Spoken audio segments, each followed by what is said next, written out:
Առաքելություն կուսակցության քաղխորհրդի անդամ Մանուկ Սուքիասյանը այսօր նոյեմբերի 4-ին լրագրողների հետ հանդիպման ժամանակ խոսելով Առաքելություն կուսակցության մասին ասաց, որ այժմ իրենց կուսակցությունն ապրում է զարգացման շրջան եւ կառույցների ձևավորման, համախոհների, համակիրների փնտրտուքի փուլում են։ Փորձելու ենք հնարավորինս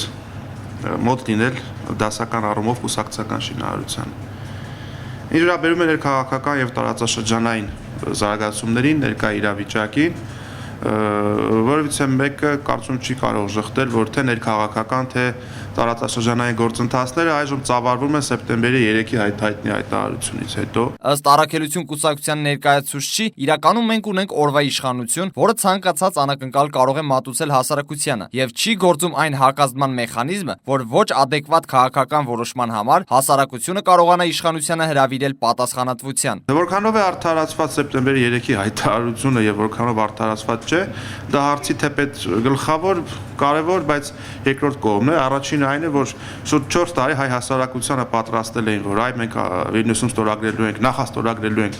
ասոցիացիան համաձայնագիրը Եվրամիության հետ, մենք ինտեգրվում ենք դեպի Եվրոպա եւ այլն, բայց բավական էր մի մոսկովյան հայց եւ բավականին մռայլ դեմքով Սերժ Սարգսյանը ընթերցեց մի տեքստ, որը ակնհայտ էր, որի հեղինակը ինքը չէր։ Մանուկ Սուքիասյանի համոզմամբ, եթե Հայաստանի իշխանությունը ընտրում է Մարքսային միության ճանապարհը, ապա այն չպետք է ընտրի երկրի սուվերենության հաշվին։ Երկիրը հասցնել մի այնպիսի կրախի առաջ, որ երբ որ դու հարկադրված ես այլևս ոչ թե երկրի տնտեսության հիման վրա զենք գնել եւ բանակ պահել, այլ օտար հզոր պետության բարեհաճությունից բխող,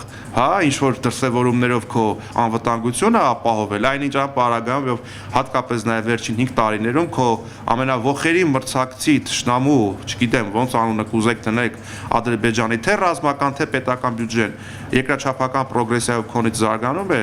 քոնի համեմատ ավելի, զարգացում է ապրում։ Այդ պարագայում ինքդ պետք է հարց իսկ ինչու է իմ երկիրը շարունակում գտնվել այսպիսի անմխիթար վիճակում, ինչու մեր տնտեսությունը չի զարգանում, ինչու մեր բյուջե հարկեր չեն լցվում։